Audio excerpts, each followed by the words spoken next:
Hello dear students, welcome to the gateway classes. तो कैसे हैं आप सभी लोग? उम्मीद करता हूं कि आप सभी अच्छे होंगे और आपकी पढ़ाई भी अच्छी चल रही होगी। तो बेटा हम लोग पढ़ रहे हैं यहाँ पर आर्टिफिशियल इंटेलिजेंस, जिसकी यूनिट नंबर 1 हम ऑलरेडी कंप्लीट कर चुके थे और लास्ट लेक्चर में हमने स्टार्ट करी थी यूनिट नंबर 2। यानी कि यूनिट नंबर 2 का एक लेक्चर हमारा ऑलरेडी हो चुका है और आज हमारा यूनिट नंबर 2 का है लेक्चर नंबर 2। तो पूरा कंटेंट आपको AKTU के सिलेबस के हिसाब से मैं आपको प्रोवाइड करा रहा हूँ। तो यहाँ पर आप देख सकते हैं ये यूनिट नंबर 1 का सिलेबस है। ये टॉपिक्स हम ऑलरेडी कंप्लीट कर चुके हैं और इसकी प्लेलिस्ट आपको यहां पर मिल जाएगी। तो जिन स्टूडेंट्स ने अभी तक नहीं देखी है उसको आप देख सकते हैं। इसके जो PDF नोट्स हैं एप्लीकेशन से आप फ्री ऑफ कॉस्ट डाउनलोड कर सकते हैं और ये जो वीडियो लेक्चर्स हैं आप इसको एप्लीकेशन के अंदर भी देख सकते हैं, कोई दिक्कत वाली बात नहीं है। That is your choice, YouTube में देखें या फिर एप्लीकेशन में। यूनिट नंबर 2 का जो एक लेक्चर हमारा ऑलरेडी हो चुका है उसमें कौन से टॉपिक्स हम कवर कर चुके हैं, ठीक है ना। और आज हम लेक्चर 2 में कौन से टॉपिक्स कवर करने वाले हैं तो एक बार सिलेबस देख लीजिएगा। ये है हमारा यूनिट नंबर 2 का सिलेबस। तो यूनिट नंबर 2 के अंदर बेटा आपको कौन से टॉपिक्स पढ़ने हैं? इसके अंदर हमको problem solving and search strategy पढ़नी है। तो दो तरह की सर्च स्ट्रेटजी मैंने आपको लास्ट टाइम बताई थी, अनइन्फॉर्म सर्च और इन्फॉर्म सर्च। तो लेक्चर नंबर 1 के अंदर हम अनइन्फॉर्म सर्च पढ़ चुके हैं ऑलरेडी, दोनों में डिफरेंस भी देख चुके हैं। अनइन्फॉर्म और इन्फॉर्म में क्या डिफरेंस होता है, बहुत ही इंपॉर्टेंट क्वेश्चन है। DFS और BFS हम ऑलरेडी पढ़ चुके हैं।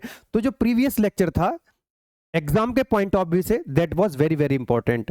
और आज का जो हमारा लेक्चर नंबर 2 है जिसके अंदर हम इन्फॉर्म सर्च पढ़ने जा रहे हैं, जिसके अंदर हम बेस्ट सर्च पढ़ेंगे, A स्टार सर्च पढ़ेंगे और हिल क्लाइंब के जो एल्गोरिदम है उसको देखने वाले हैं। तो आज का जो लेक्चर है lecture number 2 that is again going to be very very important from your examination point of view. बार बार यहाँ से क्वेश्चंस जो है रिपीट होते हैं, ठीक है। तो चलिए स्टार्ट करते हैं बेटा आज का अपना लेक्चर।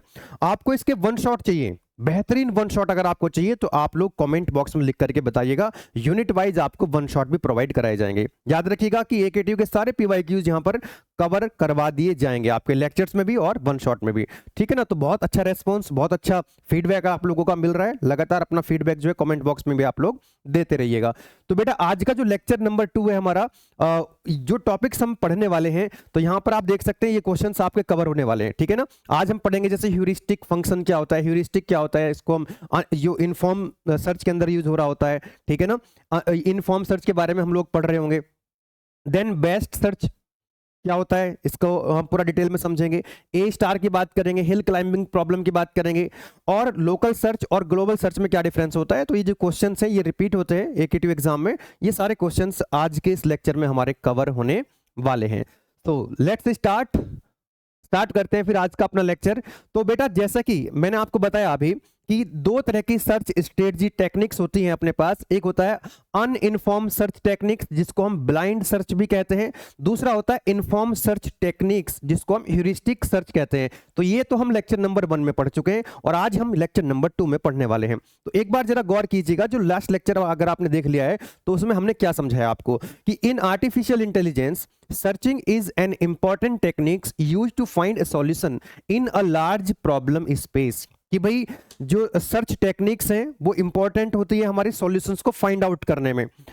हाउएवर ब्लाइंड और अनइन्फॉर्म सर्च, जो ये ब्लाइंड सर्च है, अनइन्फॉर्म सर्च है, ये क्या करती है, ये जैसे BFS हो गया, DFS हो गया, वो सभी इसी के अंदर आते हैं। तो ये प्रॉब्लम को सॉल्व करने में ज्यादा टाइम कंज्यूम करती हैं क्योंकि ये सभी नोड्स को एक्सप्लोर करती हैं। जितने भी स्टेट्स होती है ये पूरे के पूरे सभी की सभी स्टेट्स को या नोड्स को क्या करती हैं, एक्सप्लोर करती हैं। तो ये टाइम कंज्यूमिंग हो जाता है, एफिशिएंसी यहां पर जो है कम हो जाती है क्योंकि यहां पर क्या नहीं होता है, ह्यूरिस्टिक्स नहीं होता है, इनके पास कोई हिंट नहीं होता है, इनके पास कोई क्लू नहीं होता है, इनके पास कोई नॉलेज डोमेन नहीं होता है, ठीक है। तो इसलिए यहां पर टाइम कंज्यूमिंग है। यहां पर क्या हो रहा है, टाइम ज्यादा कंज्यूम हो रहा है, स्पेस ज्यादा यूज हो रहा है, ठीक है ना।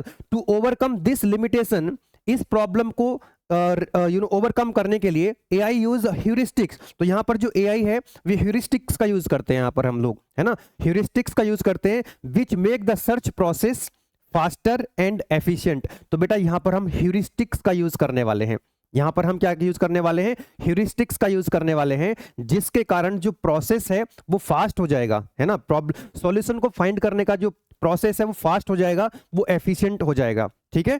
तो उसको इसी को बोलते हैं हम लोग ह्यूरिस्टिक सर्च। ह्यूरिस्टिक का यूज करेंगे सर्च टेक्निक के अंदर, तो वो क्या कहलाएगा, ह्यूरिस्टिक सर्च कहलाएगा या फिर इन्फॉर्म सर्च टेक्निक्स कहलाएगी। चलिए आगे बढ़ते हैं। तो पहले हम यहां पर देख लेते हैं बेटा ह्यूरिस्टिक क्या होता है, उसके बाद हम देखेंगे ह्यूरिस्टिक फंक्शन क्या होता है जो कि एकेटीव 2020-21 में पूछा गया है। देन उसके बाद हम इसी के अंदर जो आता है ह्यूरिस्टिक सर्च के अंदर आता है बेस्ट फर्स्ट सर्च, ये भी कई बार एकेटीव एग्जाम में आया हुआ है, इसको देखने वाले हैं। देन उसके बाद आता है आपका, सब कुछ हम एग्जाम्पल समझेंगे, कोई दिक्कत आपको नहीं आएगी। फिर हम ए स्टार सर्च एल्गोरिदम के बारे में बात करेंगे, ये भी एकेटीव में, ये क्वेश्चन भी एकेटीव में आया हुआ है, एग्जाम्पल के साथ मैं आपको समझाने वाला हूं। और लास्ट में हम पढ़ रहे होंगे क्या, हिल क्लाइंबिंग, बहुत इंपॉर्टेंट टॉपिक्स हैं जो आज के हम कवर करने वाले हैं और डिटेल में पढ़ेंगे आपको, है ना, बहुत ही शानदार तरीके से अगर आप लिख करके आएंगे एग्जाम में तो बढ़िया मार्क्स आपको मिल जाएंगे। चलिए बेटा समझ लेते हैं यहां पर हम लोग। सबसे पहले what is the meaning of heuristic. Heuristic का मतलब क्या होता है? Heuristic is a rule of thumb, ये एक थंब रूल कह सकते हैं, इसको शॉर्टकट कह सकते हैं, इसको हम अप्रोक्सीमेट मेथड कह सकते हैं, कहते हैं ना कि अंदाजा लगा रहे हैं ना, अंदाजा इसको आप कह सकते हैं, ठीक है ना। Which is use to speed up the problem solving, problem solve करने के लिए अगर हम ह्यूरिस्टिक का यूज करेंगे, अगर हमारे पास पहले से कोई इंफॉर्मेशन है, पहले से कोई क्लू है हमारे पास, पहले से कोई नॉलेज डोमेन है हमारे पास, पहले से कोई अंदाजा है हमारे पास, है ना, पहले से कोई हिंट है हमारे पास, तो हम उसका यूज करेंगे तो हमारी जो प्रॉब्लम सॉल्व करने का जो प्रोसेस वो फास्ट हो जाएगा। Heuristic does not guarantee the optimal और परफेक्ट सॉल्यूशन। याद रखिएगा, जो ह्यूरिस्टिक मेथड हम यूज कर रहे हैं जरूरी नहीं है कि वो आपको बेस्ट सॉल्यूशन दे, जरूरी नहीं कि हर बार वो आपको ऑप्टिमल सॉल्यूशन दे, ठीक है ना। ऑप्टिमल सॉल्यूशन जो बेस्ट सॉल्यूशन होता है वो लास्ट लेक्चर में मैंने आपको बताया था कि भाई किसी भी प्रॉब्लम को सॉल्व करने के लिए बहुत सारे मतलब कई सॉल्यूशंस हो सकते हैं, है ना, मल्टीपल सॉल्यूशंस हो सकते हैं, तो उनमें से जो बेस्ट सॉल्यूशन होता है उसी को हम ऑप्टिमल सॉल्यूशन कहते हैं।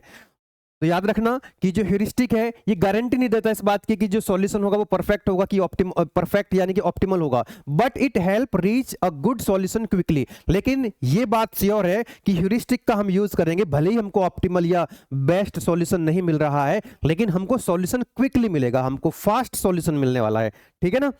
तो ह्यूरिस्टिक आर यूज्ड, ह्यूरिस्टिक्स को हम यूज कब करते हैं? जब problem space is very large, अगर प्रॉब्लम स्पेस बहुत बड़ा होगा, है ना, स्पेस बहुत ज्यादा होगा, तो अगर हम उसमें अनइन्फॉर्म सर्च यूज कर रहे होंगे तो उसमें टाइम ज्यादा लगेगा, मेमोरी ज्यादा लग रही होगी, तो उस केस में हम ह्यूरिस्टिक्स का यूज करते हैं। Exact computation takes too long, जब जहां पर हम पूरा एग्जैक्ट कंप्यूट, अगर हम पूरे का पूरा सारे के सारे नोड्स को एक्सप्लोर करें, सभी के सभी स्टेट्स को अगर एक्सप्लोर करेंगे तो वहां पर क्या हो रहा होगा, कंप्यूटेशन में टाइम ज्यादा लगेगा, लेकिन यहां पर जो है ह्यूरिस्टिक का यूज करके उसको कम किया जा सकता है। Some approximate knowledge about the problem is available, जब हमारे पास कुछ ऑलरेडी एक नॉलेज डोमेन होता है तो हम ह्यूरिस्टिक्स का यूज कर रहे होते हैं। अगर हम फीचर्स की बात करें कि ह्यूरिस्टिक्स के फीचर्स क्या क्या हो सकते हैं, तो they reduce the search effort, कि भाई जो हम सर्च कर रहे हैं सॉल्यूशन, तो सर्च करने का जो एफर्ट है वो ऑब्वियसली क्या हो जाएगा, कम हो जाएगा, क्योंकि हमारे पास ऑलरेडी हिंट है, हमारे पास कुछ इंफॉर्मेशन है, कुछ नॉलेज डोमेन अपने पास है जिसका यूज करके हम उसको जो है एफर्ट को रिड्यूस कर सकते हैं। They use the knowledge specific domain, they guide the search in promising direction, एक पर्टिकुलर डायरेक्शन में हम सर्च को करते हैं ना, कोई भी सॉल्यूशन अगर हमको सर्च करना है तो हमको पहले से पता है कि हमको किस डायरेक्शन में जाना है, ठीक है ना, तो पूरे का पूरा जो स्पेस है उसमें सर्च करने की जरूरत नहीं पड़ती है। They are not guaranteed to be accurate, कि वो जो सॉल्यूशन है वो ऑप्टिमल होगा, बेस्ट सॉल्यूशन होगा, इसकी कोई गारंटी नहीं है। ये इसके फीचर्स हो गए। एग्जांपल के तौर पे आप समझ सकते हैं कि a GPS navigation system use the heuristic like least traffic और shortest route to guide you quickly. भाई आप लोग जाते हैं, है ना, दिल्ली में आप जाएंगे किसी लोकेशन पे, कार से आप जा रहे हैं तो उसमें आप जीपीएस का यूज करते हैं, तो जीपीएस क्या करता है, आपको गाइड करता है, that is a kind of heuristic. वो क्या कर रहा है, आपको आपने डेस्टिनेशन उसमें डाल दिया, एंटर कर दिया, तो जीपीएस क्या करेगा, आपको गाइड करेगा, आपको रास्ता बताएगा, शॉर्टेस्ट रूट बताएगा, ट्रैफिक की कंडीशन बताएगा, किस रूट पे कितना ट्रैफिक है, तो वो आपको गाइड करता है। अगर आप बिना जीपीएस के जाएंगे तो हो सकता है कि आपको ज्यादा टाइम लगे, आपको बार बार कई जगह पूछना पड़ेगा। अब जो आपको बताने वाला है वो भी हो सकता है कि आपको सही बताए, गलत बताए, कितना सही बताएगा, ठीक है ना। तो ये एक ह्यूरिस्टिक का ड्रॉबैक भी है कि भाई हमारे पास इंफॉर्मेशन तो होती है, ह्यूरिस्टिक तो है हमारे पास, लेकिन उसकी क्वालिटी कैसी है। मान लीजिए आपको कहीं जाना है, ठीक है, अब आप रास्ते में किसी को आपने रास्ते में किसी से पूछा कि मेरे को यहां जाना है, इसका रास्ता क्या है, तो उसने बताया कि आपको जाना है, एक चौराहा आएगा, वहां से लेफ्ट लेना है, फिर आपको आगे चल करके राइट लेना है, इस तरह से। तो वो जो इंफॉर्मेशन उसने दी है जिसको आप ह्यूरिस्टिक कह रहे हैं, उस ह्यूरिस्टिक की क्वालिटी कैसी है, पता लगा कि उसने आपको जो जानकारी दी है वो जानकारी एक्यूरेट नहीं थी, जिसके कारण आपको और ज्यादा समय लग गया वहां तक पहुंचने में, डेस्टिनेशन में। तो ये इसका ड्रॉबैक हम कह सकते हैं कि आगे चल करके हम धीरे धीरे ये सारी चीजें पढ़ रहे होंगे ना, कि ये सब डिपेंड करता है ह्यूरिस्टिक की जो क्वालिटी है, जो इन्फॉर्मेशन है आपके पास, जो जानकारी आपके पास है, उसकी क्वालिटी कितनी है। ठीक है, क्वालिटी जितनी ज्यादा अच्छी होगी ह्यूरिस्टिक की, उतना ज्यादा अच्छी जल्दी जल्दी सॉल्यूशन मिलेगा और एक्यूरेट सॉल्यूशन मिलेगा आपको। ठीक है ना। तो जीपीएस का एग्जांपल आप दे सकते हैं कि जीपीएस क्या करता है, आपको ह्यूरिस्टिक्स यूज करता है और आपको गाइड करता है आपके डेस्टिनेशन तक पहुंचाने में। जैसे गेटवे क्लासेस आपको हेल्प करता है, आपको गाइड करता है ना, कम टाइम में आप अच्छे से अपनी तैयारी कर सकते हैं। ठीक है, अदरवाइज इधर उधर भटकते रहते हैं आप लोग। चलिएगा, so now what is heuristic function. Heuristic की बात हमने कर ली। नाउ ह्यूरिस्टिक फंक्शन का हम आगे न्यूमेरिकल भी जब सॉल्व कर रहे होंगे तो इसका यूज होता है, और ये 2 नंबर में पूछा था AKTU 2020-21 में कि define heuristic function with an example. आइए समझ लेते हैं। Heuristic function represented by HN से हम इसको रिप्रेजेंट करते हैं, is a function that provides an estimate cost. तो ह्यूरिस्टिक फंक्शन वो फंक्शन है जो हमको एस्टिमेट, जो ना कॉस्ट को एस्टिमेट करता है। क्या करता है? कॉस्ट को एस्टिमेट करता है। जैसे डिस्टेंस को एस्टिमेट करेगा, कितने स्टेप्स रिक्वायर्ड है किसी प्रॉब्लम को सॉल्व करने के लिए, कितने स्टेप्स की रिक्वायरमेंट है, उसको क्या करता है ये एस्टिमेट करता है इनिशियल स्टेट से गोल स्टेट तक पहुंचने के लिए।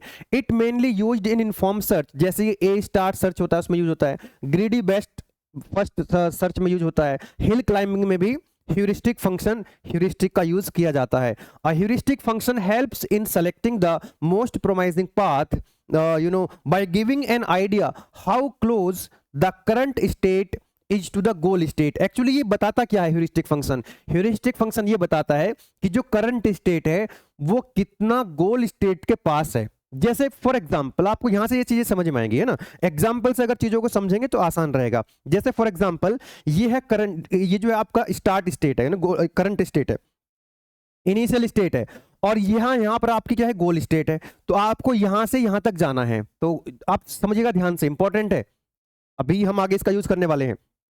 तो अगर ये आपकी करंट स्टेट है तो आप यहां पर देखिएगा कि यहां पर कितने स्टेप है, 1 2 3 4।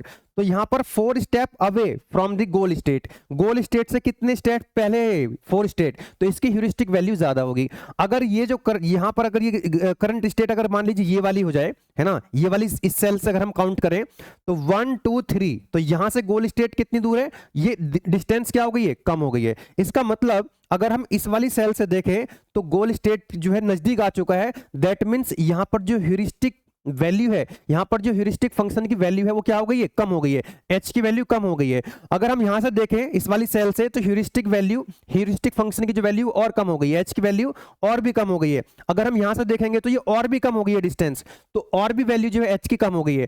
तो जैसे जैसे हमारी करंट स्टेट गोल स्टेट के नजदीक जा रही है तो ह्यूरिस्टिक वैल्यू की जो फंक्शन है, जो ह्यूरिस्टिक वैल्यू फंक्शन है, h की जो वैल्यू है वो लगातार क्या हो रही है? कम हो रही है।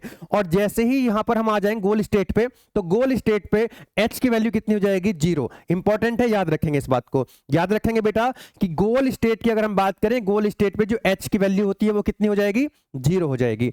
तो याद रखना कि जो ह्यूरिस्टिक फंक्शन h है, जितना, यानी कि जो करंट स्टेट है जितना नजदीक होगी गोल स्टेट के उतनी वैल्यू उसकी कम होगी। ठीक है ना, तो ये इंपॉर्टेंट पॉइंट रहने वाला है। चलिए आगे बढ़े। Now the properties of a good heuristic function. जो ह्यूरिस्टिक फंक्शन है उसकी जो कुछ प्रॉपर्टीज होती है, कौन कौन सी हो सकती है? जैसे एडमिसेबल। एडमिसेबल का मतलब है should not over estimate the actual cost. Actually मान लीजिए जो एक्चुअल कॉस्ट है वो है 8 यूनिट, और जो ह्यूरिस्टिक कॉस्ट है वो आ गई कितनी? 9 यूनिट। तो इसका मतलब ये क्या हो गई? ओवर एस्टिमेट हो गई। क्या हो गई? ओवर एस्टिमेट हो गई। जैसे ये डिजिटल बोर्ड है, डिजिटल बोर्ड की जो एक्चुअल कॉस्ट है फॉर एग्जांपल 1.5 लाख है, 1.5 लाख रुपए है, और आपने बताया इसकी, आपने जो इसकी ह्यूरिस्टिक वैल्यू है वो बता दिया आपने, क्या बता दी? इसकी 2 लाख बता दी। तो 1.5 लाख तो इसकी एक्चुअल कॉस्ट है और आप बता रहे हो उसको कितनी? 2 लाख। तो इसका मतलब आपने इसको ओवर एस्टिमेट कर दिया। तो ओवर एस्टिमेट कभी नहीं होना चाहिए, याद रखेंगे। जो ह्यूरिस्टिक वैल्यू, जो ऐसा ह्यूरिस्टिक होना चाहिए, ऐसा ह्यूरिस्टिक होना चाहिए जो कि एडमिसेबल हो। एडमिसेबल हो मतलब जो ह्यूरिस्टिक क्या हो रहा है? ह्यूरिस्टिक कर क्या रहा है? जो आपकी ह्यूरिस्टिक कॉस्ट है, कॉस्ट को तो एस्टिमेट कर रहा है ये, तो जो एस्टिमेटेड कॉस्ट है वो कभी भी एक्चुअल कॉस्ट से ज्यादा नहीं होनी चाहिए।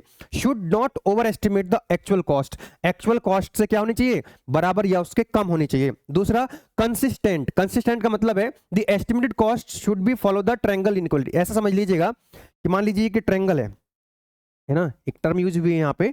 फॉर एग्जाम्पल ये है A, this is B and this is C, और जो सी है यही आपकी गोल स्टेट है। तो आपको ए से जाना है, तो अब आप ए से सी तक जाएंगे। तो ए से सी जाने का रास्ता एक तो ये हो सकता है कि आप ए से बी गए और बी से आप सी गए, और एक आप ए से कहां चले गए, सी तक चले गए। तो कहने का मतलब ये है कि ए से सी तक की जो कॉस्ट होगी, ए से सी तक की जो कॉस्ट होगी, that must be less than और इक्वल टू कि ए से बी तक की जो कॉस्ट है प्लस बी से सी तक की जो कॉस्ट है। मतलब आप यहां एक कॉस्ट जो ए से बी गए, बी से सी गए, इसकी जो टोटल कॉस्ट आएगी, है ना, और एक दूसरी जो ए से सी तक डायरेक्ट जो कॉस्ट आ रही है, तो वो क्या, ए से सी वाली जो कॉस्ट है वो क्या होनी चाहिए, वो हमारी कम होनी चाहिए। तो ये ट्रायंगल लॉ कहलाता है ना। तो ये टर्म यहां पर यूज हुई, तो मैंने यहां पर आपको बता दिया।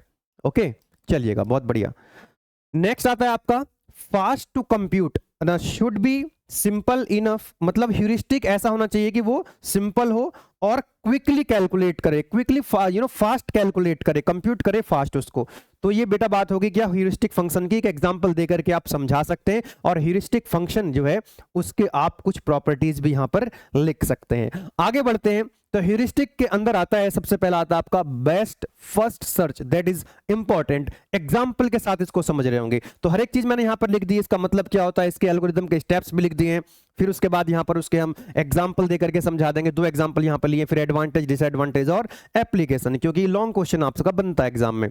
चलिएगा, बहुत बढ़िया। Best first search, BFS, best search for best first search is an uninformed मतलब जो ह्यूरिस्टिक सर्च टेक्निक के अंदर आता है, इनफॉर्म यानी कि ह्यूरिस्टिक सर्च एल्गोरिथम के अंदर आता है, that select the next node to explore based on an evaluation function. यहां पर एक जो ह्यूरिस्टिक फंक्शन की हम लोग बात कर रहे थे, उसके बेसिस पे ये नेक्स्ट नोड को एक्सप्लोर करता है ना। ये हम पहले भी सीख चुके हैं, और ये डेटा स्ट्रक्चर में आप बहुत अच्छे से पढ़ते हैं कि एक नोड के बाद कौन सी नोड को हमको सिलेक्ट करना है, अलग अलग सर्च टेक्निक के हिसाब से हम नोड को एक्सप्लोर कर रहे होते हैं। It always expands the node that appears to be closest to the goal according to a given heuristic value. जो ह्यूरिस्टिक वैल्यू है, जो h की वैल्यू आएगी यहां पर, उस h की वैल्यू के हिसाब से हम नेक्स्ट नोड को क्या करेंगे, एक्सप्लोर करेंगे। यहां यानी कि उस नोड को हम पहले एक्सप्लोर करने वाले हैं जहां पर जिसकी वैल्यू h की वैल्यू, जो ह्यूरिस्टिक फंक्शन h है, उसकी वैल्यू, जिसकी वैल्यू सबसे कम होगी उसको हम पहले एक्सप्लोर करेंगे। एग्जांपल से आपको समझ में आएगा। ये स्टेप्स हैं, बिल्कुल ये सारे के सारे स्टेप्स आपको रटने की जरूरत नहीं है, समझने की जरूरत है। ये एग्जांपल से आपको समझ में आ जाएंगे, ठीक है ना।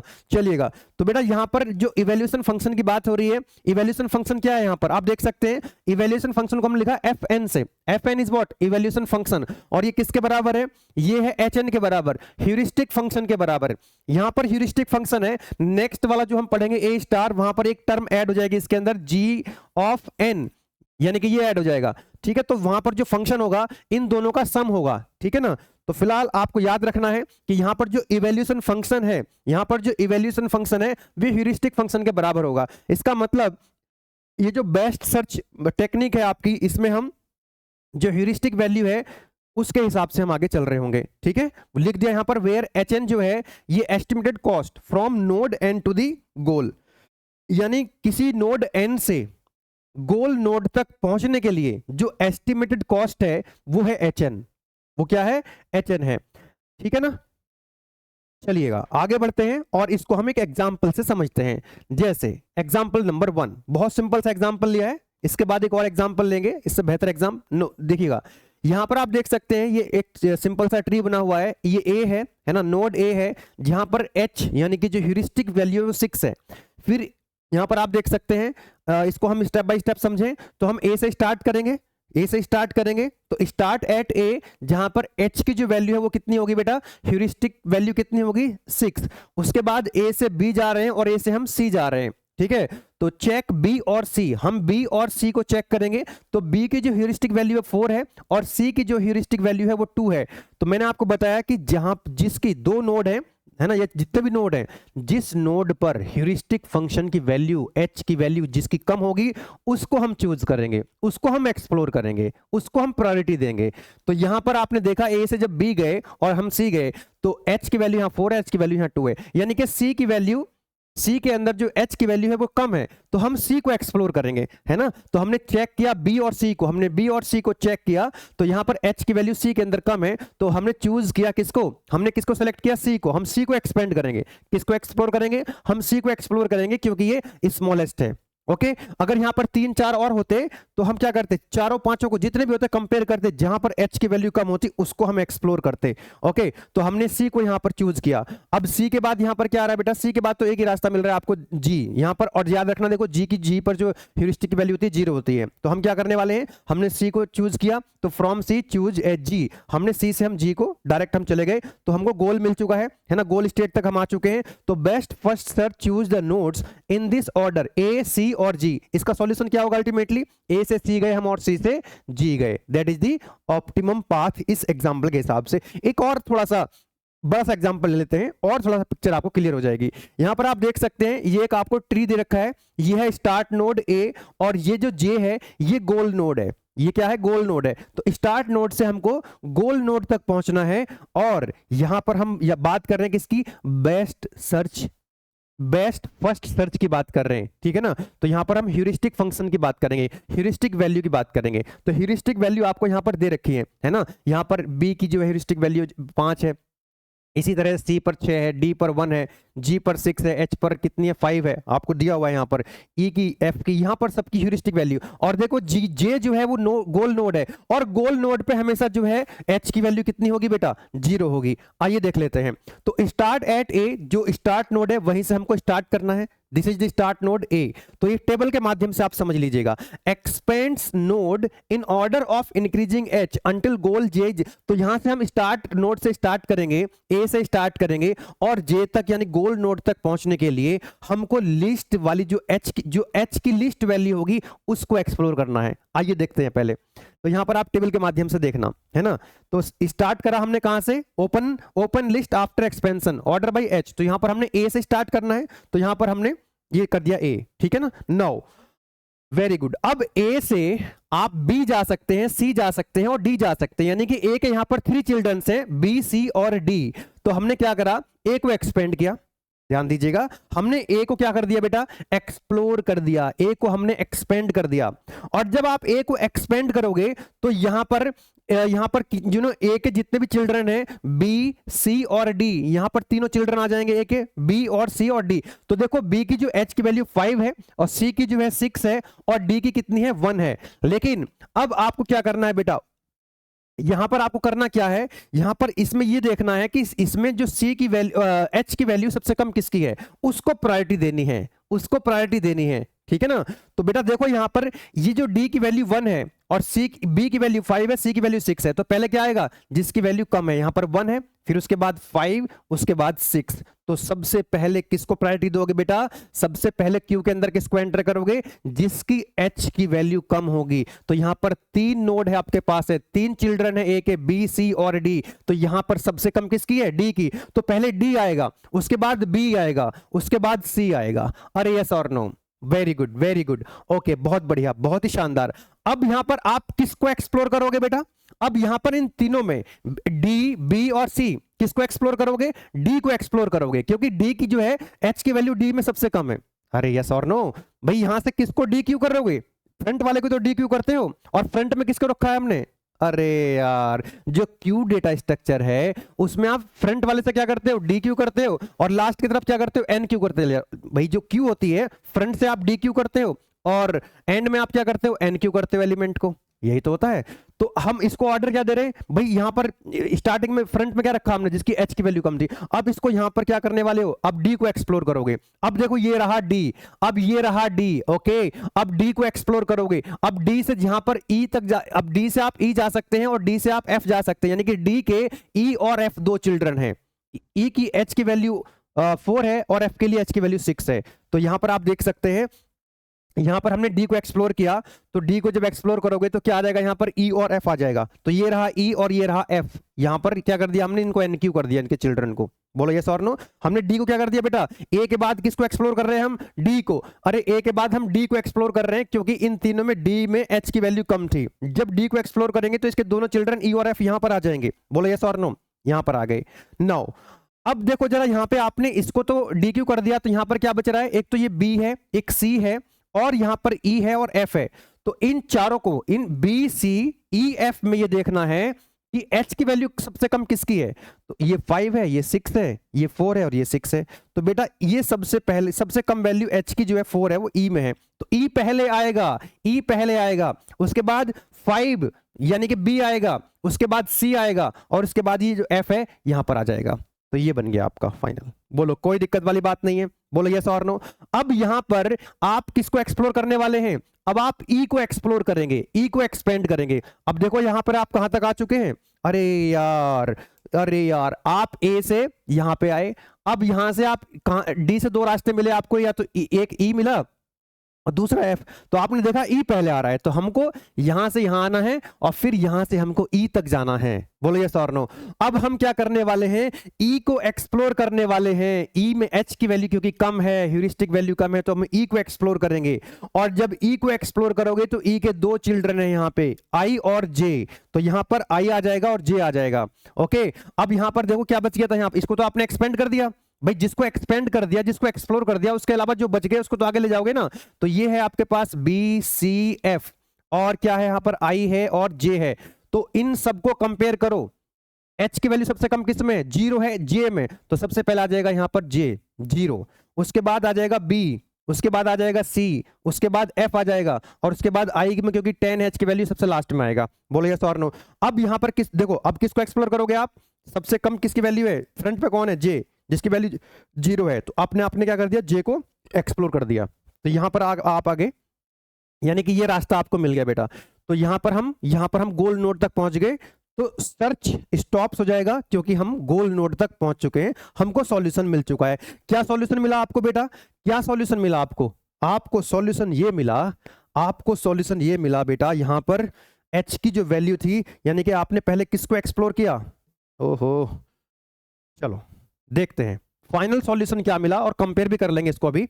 देखो फाइनल सॉल्यूशन क्या मिलने वाला है आपको, आपको मिला ए से हम कहां गए, डी गए, ठीक है, डी के बाद हम ई गए, और ई के बाद हम ये गए। तो हमको ये मिला है A D E J, A D E जे, है ना। ए को हमने पहले किया, ए से तो स्टार्ट ही करना था, फिर डी को एक्सप्लोर किया, ई को और जे को। तो ये बन गया आपका पाथ, फाइनल पाथ क्या हुआ, ये हुआ आपका final path for start to the goal node. Okay, अब देखो यहां पर ह्यूरिस्टिक का कैसे यूज हो रहा है आपको, जैसे हमने लास्ट लेक्चर में अनइनफॉर्म ब्लाइंड सर्च पढ़ा था, तो उसमें हमने पूरे स्पेस के अंदर सर्च करना पड़ता है, उसमें जितने भी नोड्स होते हैं, जितने भी स्टेट्स होती हैं, सबको एक्सप्लोर करना पड़ता है, सबको जो है क्या करना पड़ता है बेटा, एक्सप्लोर करना पड़ता है। लेकिन यहां पर हमने सबको एक्सप्लोर नहीं किया कि भाई हम पहले ए से बी गए, सी गए, यहां पे गए, हमको पता लग गया कि यार यहां पर एच की वैल्यू सबसे कम है, तो फिर हमने इसको एक्सप्लोर ही नहीं किया है, यहां पे इसको एक्सप्लोर करने की जरूरत ही नहीं पड़ी हमको। जबकि बीएफएस और डीएफएस जो अनइनफॉर्म सर्च है, जो ब्लाइंड सर्च है, वहां पर आपको सारी की सारी स्टेट सर्च, सारी की सारी स्टेट्स को क्या करना पड़ता है, सर्च करना पड़ता है। यहां पर सारी स्टेट्स को सर्च करने की आवश्यकता नहीं है बेटा, है ना। चलिएगा, तो ये बात होगी यहां पे। देखो हमने इसको भी नहीं किया, इसको हमने छोड़ दिया था क्योंकि हमारी एच की वैल्यू यहां पर, क्योंकि हमको सीधा हमको पता लग गया कि डी के अंदर एच की वैल्यू सबसे कम है, तो हम यहां पे आ गए। फिर हमने यहां पर देखा इसमें इसकी कम है, तो हम यहां पे आ गए। फिर हमने इन दोनों में देखा इसकी कम है, तो हमको ये रास्ता एक मिल गया पूरा, कोई दिक्कत वाली बात नहीं है। अब आपको ये समझ में आ गया कि अनइनफॉर्म सर्च और इनफॉर्म सर्च में क्या डिफरेंस होता है, ठीक है ना। उसमें हमको सारी स्टेट्स को देखना होता है, इसमें सारी स्टेट्स को नहीं देखना होता है। एडवांटेज की बात कर लेते हैं, एडवांटेज की बात कर लेते हैं बेटा। तो फास्ट होगा ऑब्वियसली, अनइनफॉर्म सर्च से क्या होगा, ये फास्ट होने वाला है। Use heuristic knowledge to guide this search, search को गाइड करने के लिए हम ह्यूरिस्टिक नॉलेज का यूज करते हैं। Efficient in large search space, large search space होगा तो इसमें हमको पूरे स्पेस को ढूंढने की जरूरत नहीं है, है ना। सो डिसएडवांटेज भी होंगे, may stuck in the local minima, does not guarantee, ये गारंटी नहीं देता है कि ये जो सॉल्यूशन दिया है कि वो बेस्ट सॉल्यूशन है, कि वो ऑप्टिमल सॉल्यूशन है, गारंटी नहीं देता इस बात की, ठीक है। Highly dependent on the quality of heuristic, ये जो ह्यूरिस्टिक वैल्यू है, ये जो ह्यूरिस्टिक की क्वालिटी है, ये जो इंफॉर्मेशन आपको मिल रही है, वो इंफॉर्मेशन की क्वालिटी कितनी है उस बात पर डिपेंड करता है, ठीक है। अगर क्वालिटी ह्यूरिस्टिक की खराब हो गई तो सॉल्यूशन जो है एक्यूरेट नहीं होगा, बेस्ट सॉल्यूशन नहीं होगा। एप्लीकेशंस की बात करें तो रूट फाइंडिंग प्रॉब्लम्स में जैसे गूगल मैप में यूज होता है, गेम प्लेइंग में होता है, रोबोट नेविगेशन, नेटवर्क में यूज होता है, नेटवर्क रूटिंग में। नेक्स्ट आता है बेटा ए सर्च एल्गोरिदम, यही इसका जो है ये बेस्ट फर्स्ट सर्च का ही एक स्पेशल केस है, ठीक है ना। आइए देख लेते हैं। तो यहां पर तो हम बात कर रहे थे अभी कि जो हमारा इवैल्यूएशन फंक्शन है fn जो है वो h ऑफ n के बराबर है, यही तो हम कह रहे थे। लेकिन यहां पर एक और चीज ऐड होने वाली है। एक्चुअली यहां पर एक चीज और ऐड हो जाएगी, यहां पर जो अब हमारा फंक्शन बनने वाला है f ऑफ n, यहां पर एक और फंक्शन ऐड हो जाएगा g ऑफ n प्लस, और ये h ऑफ n तो रहेगा ही रहेगा। यानी कि जो ह्यूरिस्टिक फंक्शन है इसमें आपको एक्चुअल कॉस्ट और ऐड होने वाली है। ह्यूरिस्टिक फंक्शन जो एस्टिमेटेड कॉस्ट होती है, ह्यूरिस्टिक का मतलब एस्टिमेटेड कॉस्ट होती है, अब इसमें क्या हो जाएगी, ये एक्चुअल कॉस्ट हो जाएगी। तो टोटल जो इवैल्यूएशन टोटल कॉस्ट जो आएगी, टोटल जो आएगी कॉस्ट जो एस्टिमेट कॉस्ट आएगी वो fn ही आएगी। आइए देख लेते हैं जरा इसको। और a star is in inform search algorithm use to find the optimal, यानी कि लिस्ट को, ऑप्टिमल मतलब लिस्ट कॉस्ट, यानी कि from a start node to the goal node, start node से गोल नोड तक पहुंचकर हम एक सॉल्यूशन फाइंड आउट करते हैं जो कि हमको ऑप्टिमल सॉल्यूशन देता है ना। जबकि जो हमारा बेस्ट फर्स्ट सर्च मेथड था वो ऑप्टिमल सॉल्यूशन की गारंटी नहीं दे रहा था, ये गारंटी देगा, ठीक है। ओके नाउ अब ये कंबाइन कर दिया इसने, किसको कंबाइन कर दिया, g ऑफ n मतलब actual cost from the start node, और ये पहले से ही अपने पास है heuristic estimate from node n, ऐसा समझ लीजिएगा कि ये है स्टार्ट नोड s और ये कोई नोड n है और ये हमारी गोल नोड है। तो बेटा यहां पर स्टार्ट नोड से नोड n तक जाने में जो एक्चुअल कॉस्ट आ रही है दैट इज gn। ओके अब यहां पर n नोड से गोल नोड तक जाने के लिए जो ह्यूरिस्टिक कॉस्ट है that is h of n, ठीक है। अब इन दोनों को अगर हम ऐड कर दें g ऑफ n को और h ऑफ n को, तो क्या मिल जाएगा हमको, fn मिल जाएगा। बोलो यस और नो। तो यहां पे क्या हो गया बेटा, एक तो ह्यूरिस्टिक एस्टिमेट n नोड से गोल नोड तक जाने में, और दूसरा gn actual cost starting node से n नोड तक जाने में। तो ये जो आप देख रहे हैं this is the total estimated cost, this is the total estimated cost. अरे बोलो यस और नो, बात समझ में आ गई। तो पहले की तरह ही रहने वाला है, बस इसमें जो यहां पर जो एस्टिमेट कॉस्ट थी ह्यूरिस्टिक वाली उसमें आपका एक्चुअल कॉस्ट और ऐड हो गई है, यानी कि यहां पर तुक्का जो है कम चलेगा। पहले वाला जो केस अभी पढ़ा हमने उसमें तो पूरा का पूरा खेल अंदाजे पे चल रहा था, पूरा का पूरा ह्यूरिस्टिक पे चल रहा था खेल, लेकिन यहां पर ह्यूरिस्टिक के साथ साथ एक्चुअल की बात भी हो रही है, प्रैक्टिकल की बात भी हो रही है। यानी कि यहां से स्टार्टिंग नोड से लेकर के n नोड तक क्या है, एक्चुअल कॉस्ट है। तो यहां तो कोई तुक्का नहीं है, यहां तो कोई क्या नहीं है, यहां तो कोई अंदाजा लगा नहीं रहे। तो यहां पर अब जो अंदाजा लगा रहे हैं वो n से लेकर के g तक लगा रहे हैं। तो अब देखो यहां पर जो है बैलेंस हो गया है, यहां पर चीजें ज्यादा एक्यूरेट आ पाएंगी।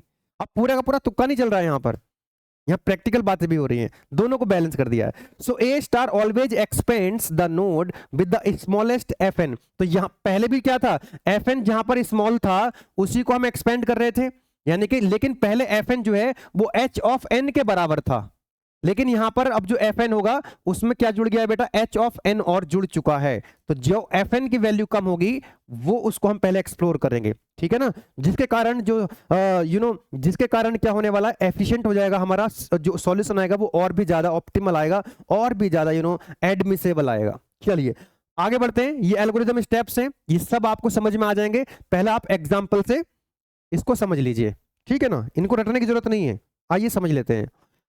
ये हमारा एक एग्जांपल है, देख सकते हैं आप, ये एक क्वेश्चन है, इसका सॉल्यूशन यहां पर आप देख पा रहे हैं।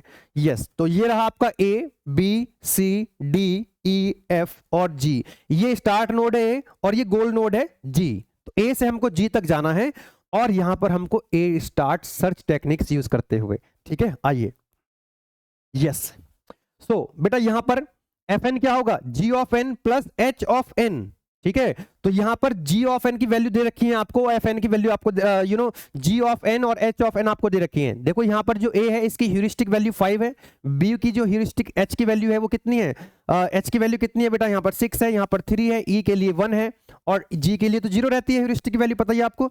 e की वैल्यू 3 है और c की वैल्यू कितनी है, 4 है।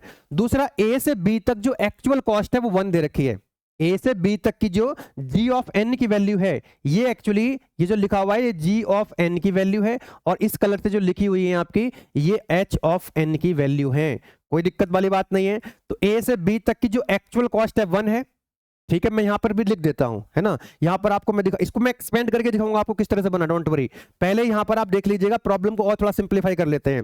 देखो यहां पर मैं वैल्यू लिख देता हूं, ह्यूरिस्टिक वैल्यू लिख देता हूं यहां पर। ए की जो ह्यूरिस्टिक वैल्यू है वो 5 है, यहां पर लिख देते हैं, इसकी 5 हो गई है ना, कैलकुलेशन आसान हो जाएगी। बी की कितनी है बेटा 6 है, बी की जो ह्यूरिस्टिक एच की वैल्यू है वो 6 है। डी की कितनी है, डी की है 3, हाँ आप देखते जाओ, देखो गलती नहीं हो जानी चाहिए, डी की 3 है, एफ की 1 है, ये रहा एफ, इसकी 1 हो गई। सी की वैल्यू कितनी है 4 है, सी की जो ह्यूरिस्टिक एच की वैल्यू 4 है, ई की वैल्यू 3 है, दिस इज ई, इसकी होगी वैल्यू 3। देन जी की वैल्यू कितनी रहती है, जी हमेशा याद रखना, जो गोल नोड होता है, जो गोल नोड होता है, ह्यूरिस्टिक एच की वैल्यू कितनी होती है, 0 होती है, ठीक है। तो ये हो गया 0, जी की वैल्यू होगी 0, तो सी की वैल्यू कितनी हम ऑलरेडी यहां पर भी लिख चुके हैं, दिस इज 4। तो हमने ये सारी वैल्यू लिख ली ह्यूरिस्टिक वैल्यू। नाउ अब हम ये भी लिख लेते हैं कि ए से बी तक, है ना, ए से बी कैसे आया, इस पूरे का पूरा कैसे बना है सॉल्यूशन, वो मैं आपको समझाऊंगा। मैं पहले वैल्यू लिख देता हूं यहां पे आपके लिए ताकि कैलकुलेशन में आसानी रहे। ए से बी तक गए हम, तो कितना है इसकी एक्चुअल कॉस्ट कितनी आ रही है बेटा, ए से बी तक की जो एक्चुअल कॉस्ट है 1 है, ए से बी तक की एक्चुअल कॉस्ट कितनी है 1 है। ए से सी तक, ए से सी तक, ये रहा ए और ये रहा सी, ए से सी तक जो एक्चुअल कॉस्ट है वो 4 है, तो यहां पर हमने 4 लिख दिया। बी से सी तक कितनी है आप देख सकते हैं, बी से सी तक, ये रहा बी, ये रहा सी, तो बी से सी तक 2 है, तो ये रहा 2, इसकी एक्चुअल कॉस्ट लिख दी हमने। इसी तरह से सारी एक्चुअल कॉस्ट हम लिख दी यहां पर, ठीक है ना। बी से डी आप देख सकते हैं 3 है, बी से डी 3 है, ओके, और डी से एफ कितनी है, ये रहा डी से एफ 2 है, ओके। एफ से जी कितनी है बेटा, ये रहा एफ से जी 1 है, ये रहा 1 लिख दिया यहां पे हमने, ओके। डी से जी कितनी है, ये डी है और ये जी है, तो कितनी है 4 है, तो 4 लिख दिया हमने यहां पे। सी से ई कितनी है 5 है, ये रहा 5, और उसके बाद ई से जी, ये रहा आपका ई। अच्छा, ई से जी हम डायरेक्ट नहीं जा रहे हैं, है ना, उसकी जरूरत पड़ेगी नहीं अभी आपको, इसकी जरूरत यहां पर पड़ने वाली नहीं है। अब इतनी बात तो समझ में आ गई कि जो क्वेश्चन के अंदर जो ह्यूरिस्टिक वैल्यू थी और जो हमारे पास एक्चुअल वैल्यू थी वो हमने यहां पर नोट कर दी है। अब हम इस प्रॉब्लम को सॉल्व कैसे करेंगे, है ना। अब आपको यहां से ए से स्टार्ट करना है, भूल जाओ इस प्रॉब्लम को, है ना, भूल जाओ क्या बना हुआ है ये। अब ए पे आ जाओ, बहुत सिंपल तरीके से समझने की कोशिश करेंगे बेटा। अब आप ए पे आ जाइएगा, yes. So start with node A, हम ए से स्टार्ट करेंगे क्योंकि स्टार्ट नोड आपकी ए है और गोल नोड जी है, तो हमको ए से जी तक जाना है और ऑप्टिमल पाथ हमको बताना है कि ए से जी तक जाने में टोटल जो मिनिमम कॉस्ट है वो कितनी आएगी, ओके। यहां पर आप देख सकते हैं जो एफ ऑफ एन है, ये क्या होगा फंक्शन यहां पर, क्योंकि यहां पर ए स्टार की बात हो रही है, तो यहां पर G of N plus H of N होगा। जी ऑफ एन क्या होता है बेटा, जो एक्चुअल कॉस्ट होती है, और एच ऑफ एन क्या होता है, जो ह्यूरिस्टिक वैल्यू होती है। तो ए से हमने करा स्टार्ट। अब यहां पर आप देखिएगा ए से आपके पास 2 रास्ते हैं, ए से आप बी जा सकते हैं और ए से आप सी जा सकते हैं। तो ए के 2 चाइल्ड हमने यहां पर दिखा दिए, ए से हम बी आ गए और ए से हम सी चले गए। अब बी और सी के लिए आपको एफ एन की वैल्यू निकालनी है, ए बी के लिए भी और सी के लिए भी क्या करना है आपको, एफ एन की वैल्यू निकालनी है। तो कैलकुलेट कर लीजिए, एफ एफ तो बी के लिए क्या होगा, F of B is equal to G of B plus H of B, यानी कि एक्चुअल कॉस्ट, जी का मतलब एक्चुअल कॉस्ट, एच का मतलब ह्यूरिस्टिक जो एस्टिमेट कॉस्ट आई थी, ह्यूरिस्टिक वैल्यू। सो यहां पर आप देख सकते हैं जो जी की वैल्यू है वो कितनी है 1 है, तो 1 प्लस ह्यूरिस्टिक वैल्यू कितनी, एच की वैल्यू कितनी है 6 है, तो 1 प्लस 6 कितनी आ गई 7। इसी तरह से सी के लिए भी देख लीजिएगा, सी के लिए कितना आएगा, जी की वैल्यू कितनी है 4, एक्चुअल वैल्यू 4, एक्चुअल कॉस्ट 4 है, और ह्यूरिस्टिक कितनी है 4 है, तो ये आ गया 8। अब यहां पर आप कंपेयर कर लीजिएगा, क्योंकि यहां पर कॉन्सेप्ट क्या है, हम टेक्निक्स क्या यूज कर रहे हैं यहां पर, ए स्टार, यानी कि जो लिस्ट वैल्यू होगी एच एफ एन की जो वैल्यू होगी, इन दोनों को ऐड करके जो मिनिमम वैल्यू आएगी उसको हम एक्सप्लोर करेंगे, उसको हम एक्सपेंड करेंगे। तो बी और सी में वैल्यू कम किसकी है बेटा, ये बी की वैल्यू कम है, तो यहां पर हम सी को छोड़ देंगे। यहां पर अब हम बी पे आ जाएंगे, कहां पर आ जाएंगे, बी पर आ जाएंगे। अब हम बी को एक्सपेंड करेंगे, बी को एक्सप्लोर करेंगे।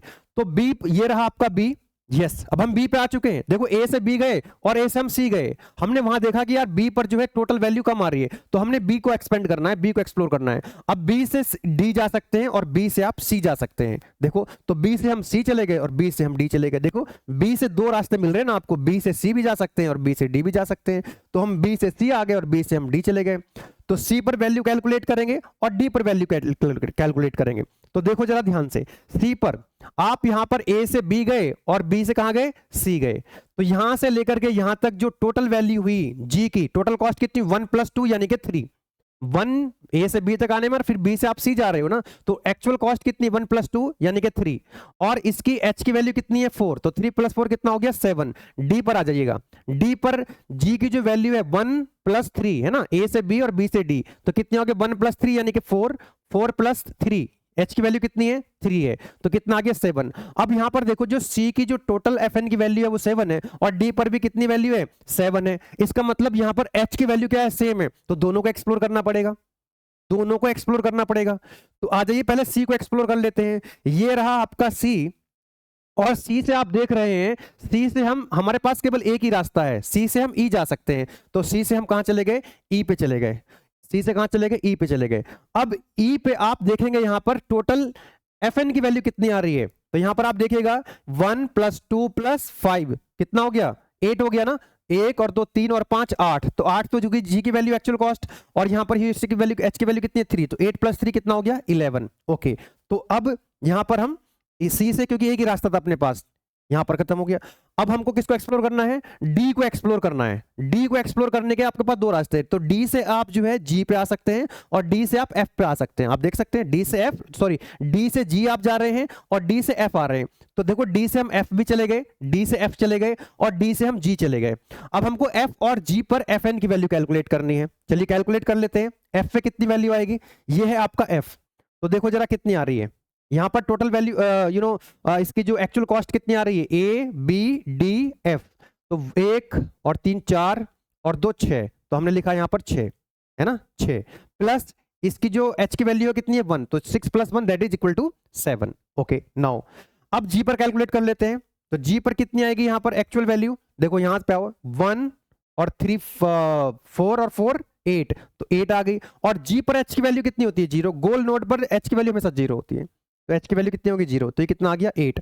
अब यहां पर आप देखेंगे गोल नोट तक बेटा हम पहुंच चुके हैं, वेरी गुड। ओके, अब यहां पर इसकी वैल्यू कितनी आ रही है 8 और इसकी वैल्यू कितनी आ रही है 7, ध्यान से देखो जरा, इसकी वैल्यू 7 है यहां पर और इसकी वैल्यू 8 है, इसका मतलब एच की जो मिनिमम वैल्यू है उसी को तो एक्सप्लोर करना है, तो हम इसको और एक्सप्लोर करेंगे अभी, यहां मत रुक जाना अभी, क्योंकि f की वैल्यू कम है बेटा, यहां पर g, यहां पर जो fn की वैल्यू 8 है, यहां पर 7 है, तो इसको एक्सप्लोर करोगे कि नहीं, क्योंकि यहां पर h की वैल्यू 7 आ रही है, तो f को जब एक्सप्लोर करोगे तो f से जाने का केवल एक ही रास्ता है g तक, तो f से जब हम g जाएंगे, f से चले गए हम g पर, तो इस द्वारा से यहां पर g, यहां पर वैल्यू कैलकुलेट करो fn की कितनी आएगी, तो देखो जरा यहां पर 1 और 3 4 और 2 6 और 1 7, 7 प्लस, और g पर h की वैल्यू कितनी 0, 7 + 0 कितनी आ रही है 7 आ रही है, तो ये आंसर होगा इसका। तो टोटल कॉस्ट कितनी आई आपकी 7 आई, टोटल कॉस्ट कितनी आई, टोटल एक्चुअल कॉस्ट कितनी आ गई आपकी 7, क्योंकि जी पर गोल नोट पर एच की वैल्यू 0 होती है, तो यहां पर एक्चुअल कॉस्ट कितनी आ गई बेटा, रास्ता क्या मिला आपको, आपका जो एक्चुअल जो यहां पर ऑप्टिमल पाथ होगा वो ये वाला होगा, वो वाला ये वाला पाथ होगा, दिस वन है ना, पहले आप यहां गए, फिर आप जो है यहां आए, और फिर आप यहां गए, और फिर आप यहां आए, तो ये है आपका ऑप्टिमल पाथ, ये है ऑप्टिमल पाथ। ए, यस, ए से बी, ए से बी, फिर हम गए डी, यस डी गए, फिर हम एफ गए, फिर हम जी पे गए, this is the optimal path by using A star search technique. A star का यूज करते हुए ये ऑप्टिमल पाथ मिला। यहां पर एक्चुअल कॉस्ट कितनी है इसकी 1 + 3 4 + 2 6 + 1 7, तो यहां पर टोटल पाथ की जो कॉस्ट आई 1 + 3 + 2 दैट इज 7, तो बेटा ये है इसकी एक्चुअल कॉस्ट। इस तरह से हम ए स्टार का यूज करके एक्चुअल कॉस्ट निकाल सकते हैं, इसमें हम पूरे ट्री को एक्सप्लोर करने की जरूरत नहीं है, जैसे हम ब्लाइंड सर्च में, अनइनफॉर्म सर्च में करते हैं, बीएफएस डीएफएस में आपने देखा होगा ना, बीएफएस में हम लेवल बाय लेवल चलते हैं, डीएफएस में हम ब्रांच वाइज चलते हैं, डीपेस्ट नोड तक जाते हैं, वहां पर हम सारी की सारी स्टेट्स को, सारी की सारी नोड्स को एक्सप्लोर करना पड़ता है, लेकिन यहां पर हम सारी नोड्स को एक्सप्लोर करने की आवश्यकता नहीं पड़ती है, ह्यूरिस्टिक का यूज करते हैं हम यहां पर, ठीक है ना, स्पेसिफिक नॉलेज का यूज। तो यहां पर जो ह्यूरिस्टिक का हमने यूज तो किया है, लेकिन आप देखो फाइनल आंसर में ह्यूरिस्टिक का कोई रोल नहीं है, क्योंकि गोल तक जब पहुंचते हैं तो वहां पर ह्यूरिस्टिक की वैल्यू कितनी हो जाती है 0, ह्यूरिस्टिक जब हम गोल नोड तक पहुंचते हैं तो वहां एच की वैल्यू कितनी हो जाती है 0, तो टोटल एक्चुअल कॉस्ट पता लग गई, क्योंकि हमने जो ऐड करा यहां पर एक्चुअल कॉस्ट है 1, ए से बी तक एक्चुअल कॉस्ट 1 है, बी से सी की एक्चुअल कॉस्ट 3 है, डी से एफ की एक्चुअल कॉस्ट 2 है और एफ से जी की एक्चुअल कॉस्ट 1 है। हम एक्चुअल कॉस्ट को ऐड कर रहे हैं, आप देख सकते हैं ये सब एक्चुअल कॉस्ट है। ह्यूरिस्टिक जो आपने एस्टिमेट जो ह्यूरिस्टिक वैल्यू थी उसका कोई रोल इसमें नहीं है, मतलब सॉल्व करने में रोल रहा है, लेकिन फाइनल आंसर में इसका कोई ह्यूरिस्टिक की वैल्यू कितनी है, जो जी पर 0। ठीक है ना। तो आई होप कि ये बात आपको समझ में आ गई होगी कि जो अब यहाँ पर जो हमने सॉल्व किया है ना प्रॉब्लम को, वो स्टेप्स हमने यहाँ पर लिख दिए हैं, वो स्टेप हमने यहाँ पर लिख दिए। ठीक है ना, चलिएगा, बहुत बढ़िया, बहुत ही शानदार, बहुत ही जबरदस्त। तो एडवांटेज क्या हो गया, always find the best path. ये जो ए स्टार है ये हमेशा बेस्ट ऑप्टिमल पाथ देगा आपको, जबकि जो हमने बेस्ट फर्स्ट सर्च मेथड पढ़ा था वो गारंटी नहीं दे रहा था कि ऑप्टिमल पाथ देगा, लेकिन ये गारंटी दे रहा है। ठीक है ना, क्योंकि यहां पर हमने कुछ एक्चुअल कुछ प्रैक्टिकल बातें भी करी है, उसमें तो पूरा का पूरा तुक्का अंदाजा था। ठीक है ना, ये कंप्लीट सॉल्यूशन देगा। Always find solution if one exist, अगर स्पेस के अंदर कोई सॉल्यूशन एग्जिस्ट करता है तो ये सॉल्यूशन देगा। ठीक है ना, कंप्लीट सॉल्यूशन देगा। Efficient search, use the heuristic to guide search in the most promising direction. Disadvantage क्या होगा कि हाई मेमोरी यूज करता है, performance depend the heuristic quality, ये दोनों की प्रॉब्लम है, चाहे वो ए स्टार हो या बेस्ट फर्स्ट सर्च हो, बीएफएस हो, कि भाई ह्यूरिस्टिक की क्वालिटी अगर अच्छी नहीं होगी, जो जानकारी आपको मिली है अगर वो अच्छी नहीं है, दैट मीन्स वो क्या कर सकता है, उसको स्लो कर सकता है प्रोसेस को। ठीक है ना, ये कुछ सम इसके एप्लीकेशन है जीपीएस में, वीडियो गेम में, रोबोटिक्स में, और पजल सॉल्विंग में, एआई प्लानिंग एंड शेड्यूलिंग में, वेब क्रॉलिंग में वगैरह में, ग्राफ सर्च प्रॉब्लम में इसका यूज किया जाता है। कंडीशन ऑन ह्यूरिस्टिक 2 नंबर में अगर आपसे पूछ ले तो आप बता दीजिएगा, एडमिसेबल ह्यूरिस्टिक का मतलब होता है कि ये पहले भी आ चुका है हालांकि ये टर्म, कि ये जो ओवर एस्टिमेट ना कर दे इसको, है ना। HN never over estimate the true cost, जो उसकी एक्चुअल वैल्यू है, जो एक्चुअल कॉस्ट है, उससे ज्यादा ओवर एस्टिमेट ना कर दे। दूसरा, कंसिस्टेंट होना चाहिए, कंसिस्टेंट होना चाहिए, जैसे मैंने ट्रायंगल वाला रूल आपको बताया था, है ना, कि ए से सी तक अगर आप डायरेक्ट जा रहे हैं तो उसकी जो कॉस्ट होगी वो क्या होनी चाहिए, लेस देन और इक्वल टू होनी चाहिए ए से बी और बी से सी को जोड़ करके, है ना। ए से बी गए प्लस बी से सी गए, इन दोनों का जो सम है वो क्या होना चाहिए, ये ए से सी डायरेक्ट उससे ज्यादा या उसके बराबर होना चाहिए। ठीक है ना, तो ये 2 नंबर के हिसाब से आप याद रख सकते हैं, ये पहले भी पॉइंट आ चुके हैं। नाउ द आज का जो हमारा लास्ट टॉपिक है दैट इज हिल क्लाइंबिंग। क्या है, हिल क्लाइंबिंग। तो ये भी लॉन्ग क्वेश्चन में पूछ लेता है। तो hill climbing is a heuristic search algorithm that belongs to the family of local search method. Local search होता है, ग्लोबल सर्च होता है, एक लोकल सर्च होता है, ग्लोबल सर्च होता है, दोनों में डिफरेंस भी पूछा गया है केटीयू में। तो अभी मैंने एक टेबल के फॉर्म में एक डिफरेंस भी आपको यहां पर दिया है ना, यहां पर हम लास्ट में पढ़ लेंगे लोकल सर्च और ग्लोबल सर्च में क्या डिफरेंस होता है। ठीक है ना, उसको भी देखने वाले हैं। तो बेटा hill climbing is a heuristic search algorithm that belongs to the family of local search method. ये लोकल सर्च मेथड के अंदर आता है क्या, hill climbing. It is design to solve problems where the goal is to find an optimal or near optimal solution by iterative moving from current state to a better neighboring state according to the heuristic और evaluation function। यहां पर भी हम heuristics का use करते हुए जो current state होती है ना, उसके अगल बगल में, उसके नेबर्स में हम देखते हैं क्या उससे कोई अच्छी स्टेट है, कुछ बेटर स्टेट है।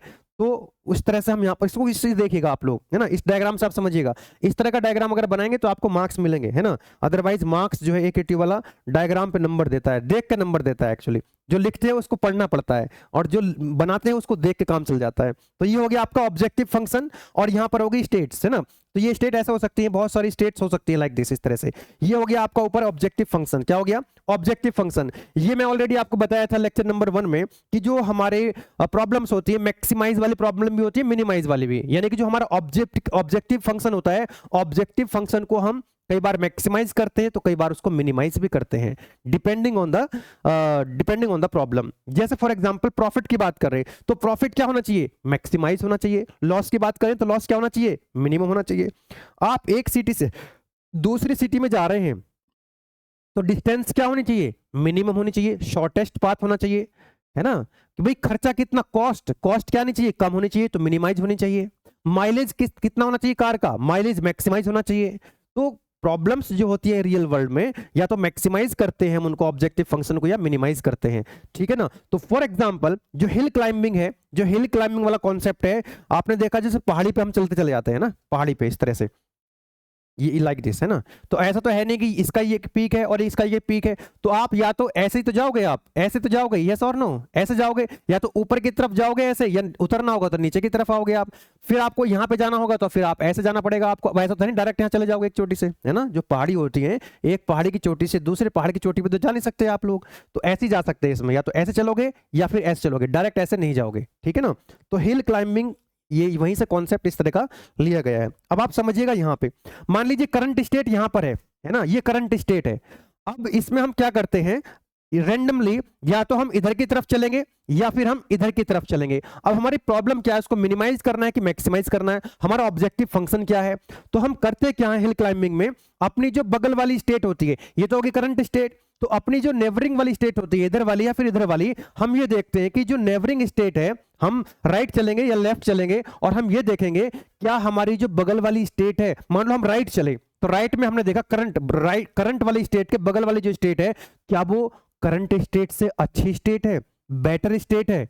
अगर बेटर स्टेट है तो हम मूव कर जाएंगे। मान लो आप इधर गए तो ये स्टेट बेटर नहीं है, आप इधर गए ये स्टेट बेटर मिल रही है, अच्छी स्टेट मिल रही है आपको, यहाँ पे आपका ऑब्जेक्टिव फंक्शन जो है, ऑब्जेक्टिव फंक्शन आपके फेवर में आ रहा है, तो हम यहां से यहां मूव कर जाएंगे। अब करंट स्टेट ये बन चुकी है, और हम आगे जाएंगे, नेक्स्ट ये वाली स्टेट पे जाएंगे, हम देखेंगे क्या इस वाली स्टेट से ये स्टेट और भी अच्छी है, तो हम आगे मूव कर जाएंगे, और हम देखेंगे और आगे चलेंगे, यार ये वाली स्टेट तो और भी अच्छी है, तो मूव करते जाएंगे। फिर हम देखेंगे यहां पर, यार ये वाली स्टेट तो और भी अच्छी है, फिर हम और आगे और राइट गए, ये है, तो हमने देखा कि यहां पर तो स्लोप चेंज होने लग गया, ये स्टेट तो क्या है, ये स्टेट तो पहली वाली स्टेट से, मान लो ये करंट स्टेट हो गई, ये करंट स्टेट जाते जाते जाते ये करंट स्टेट आ गई। हमने देखा कि यहां तक जो है हमारा ऑब्जेक्टिव फंक्शन इंक्रीज हो रहा था, लेकिन जैसे ही हम इसके और राइट में गए तो ऑब्जेक्टिव फंक्शन जो है डिक्रीज होने लग गया। हम समझ गए कि नेबरिंग वाली जो नेक्स्ट स्टेट है वो अच्छी स्टेट नहीं है, कि भाई इससे पहली वाली स्टेट भी खराब थी, ये तो हमने कंपेयर कर लिया था, इसके बाद वाली स्टेट भी खराब है, इसका मतलब ये अच्छी स्टेट है, ये बेस्ट स्टेट है। तो यहीं पर हम रुक जाएंगे और यही हो जाएगा हमारा सॉल्यूशन, यही हो जाएगा हमारा ऑप्टिमल सॉल्यूशन। इस तरह से हम लोग करते हैं, इसमें रैंडमली हम लोग चल रहे होते हैं, ठीक है ना। अपनी इसमें बगल वाली स्टेट को देखते हैं, हम इसमें हम करंट स्टेट के बगल वाली स्टेट को, नेबरिंग वाली स्टेट को देखते हैं, ठीक है ना। चलिएगा, it use only current state, ये केवल करंट स्टेट की यूज करती है, इसमें मेमोरी का यूज नहीं होता है ज्यादा। It moves to the best neighbouring state, move करते हैं हम, ये करंट स्टेट फोकस करेगी, ये करंट स्टेट फोकस करेगी, उसके बाद हम जो इसकी बेस्ट नेबरिंग स्टेट होगी उस पर मूव कर जाएंगे, या तो इधर या तो इधर। It stops when the neighbour is better, अगर नेबरिंग स्टेट बेटर स्टेट मिल जाती है तो सॉल्यूशन को स्टॉप कर देंगे, वही हमारा क्या होगा सॉल्यूशन, उसी को बोलेंगे हम local optimum. Hill climbing is used for optimisation problems, not for searching path. अभी हम जो पहले प्रॉब्लम्स जो सर्च टेक्निक यूज कर रहे थे उसमें हम ऑप्टिमम पाथ ढूंढ रहे थे, यहां पर ये ऑप्टिमम पाथ को सर्च नहीं करती है हिल क्लाइंबिंग, ये प्रॉब्लम को ऑप्टिमाइज करती है। क्या करती है, प्रॉब्लम को ऑप्टिमाइज करती है। ऑप्टिमाइज तो वो भी कर रहे थे, लेकिन वो एक पाथ बताते हैं, लेकिन ये पाथ की बात नहीं होती है यहां पर, तो सिर्फ और सिर्फ किसकी बात होती है, करंट स्टेट की बात होती है। किसकी बात होती है, करंट स्टेट पे फोकस होता है यहां पे। आइए आगे बढ़ते हैं नेक्स्ट। अब यहां पर इस डायग्राम के अंदर कुछ टर्म्स आपको कुछ दिख रहा होगा, लिखा हुआ यहां पे कि ऑब्जेक्टिव फंक्शन मैं बता ही चुका हूं, या तो मैक्सिमाइज करेंगे इसको या फिर मिनिमाइज करेंगे। ये स्टेट्स है इधर यहां पर, है ना, ये करंट जैसा करंट स्टेट है यहां पर, ये मतलब ये सारी की सारी इधर स्टेट्स दिखा रखी हैं। यहां पर ये शोल्डर शोल्डर है, ग्लोबल मैक्सिमम है, लोकल मैक्सिमम है, ये फ्लैट लोकल मैक्सिमम है। इसको देख लेते हैं वन बाय वन। तो ड्रॉबैक क्या है, ये एग्जाम पूछा गया आपसे केटीयू में, ड्रॉबैक ऑफ हिल क्लाइंबिंग। तो hill climbing can fail in several situations, जैसे लोकल मैक्सिमा, यहां पर आप देख सकते हैं लिखा हुआ है क्या, local maxima.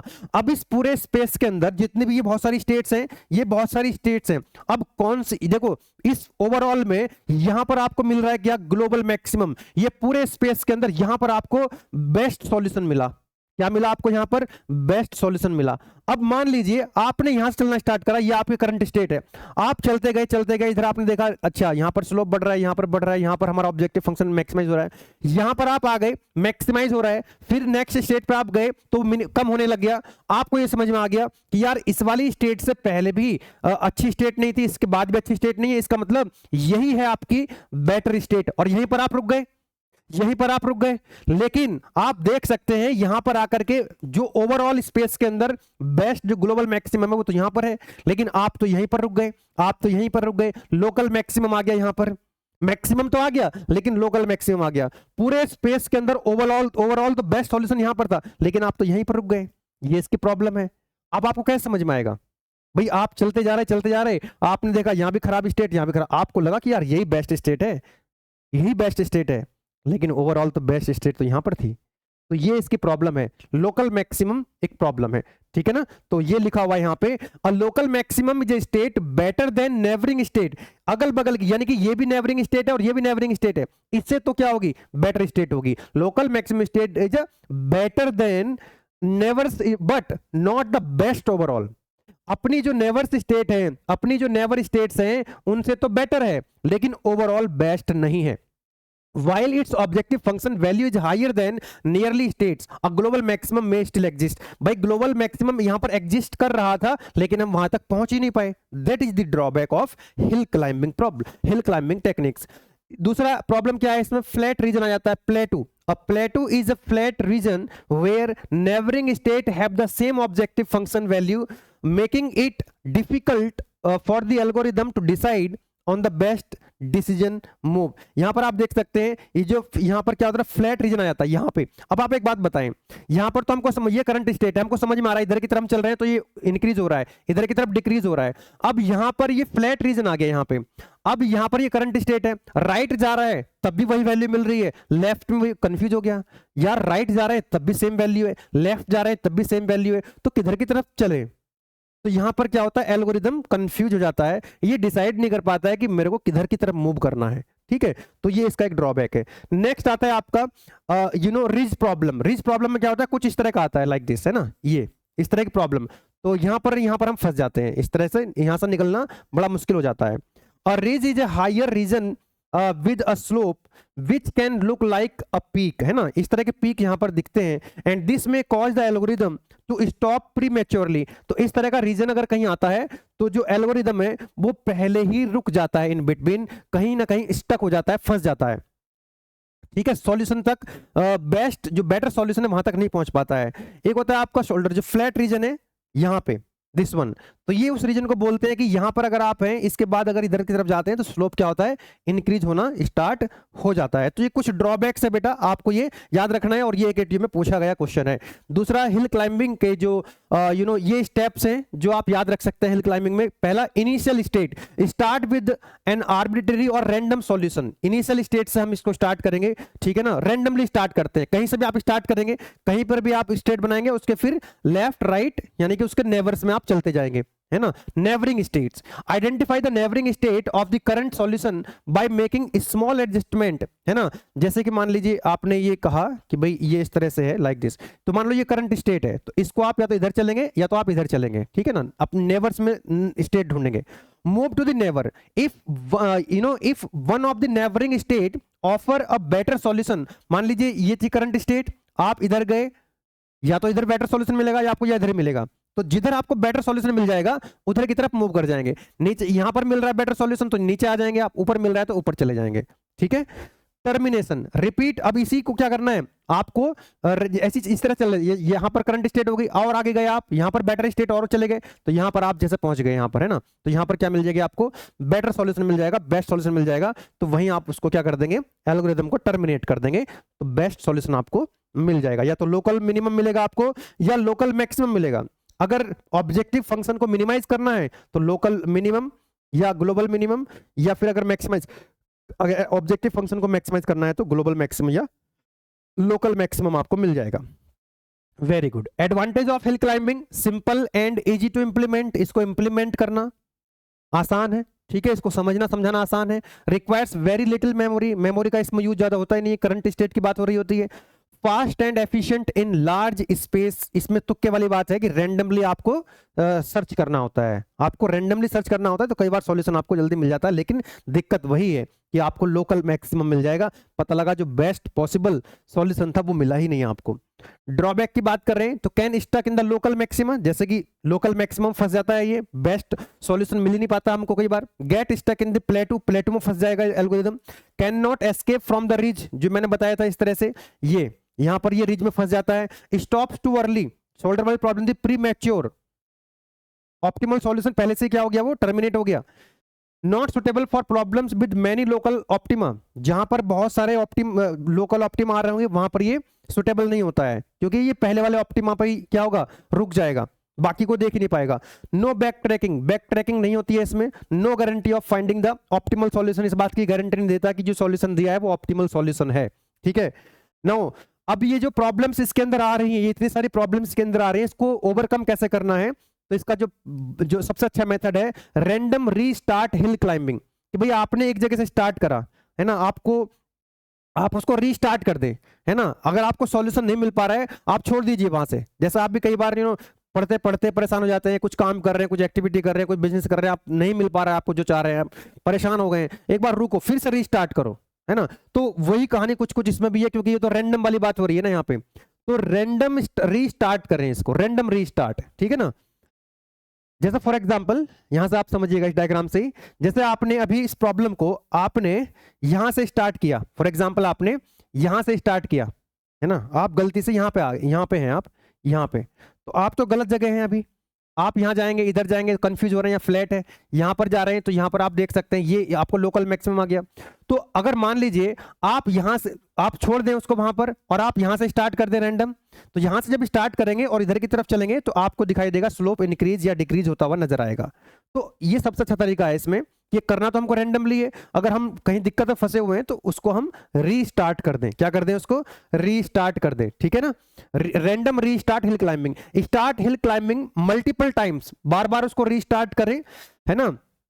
From different random initial state, जो इनिशियल स्टेट थी उसको बार बार आप चेंज करके देखें कि यहां से बात नहीं बन रही है तो कोई बात नहीं, रीस्टार्ट करते हैं, इस बार यहां से स्टार्ट करते हैं, यहां से बात नहीं बन रही है फिर दोबारा से कहीं नई जगह से स्टार्ट करते हैं।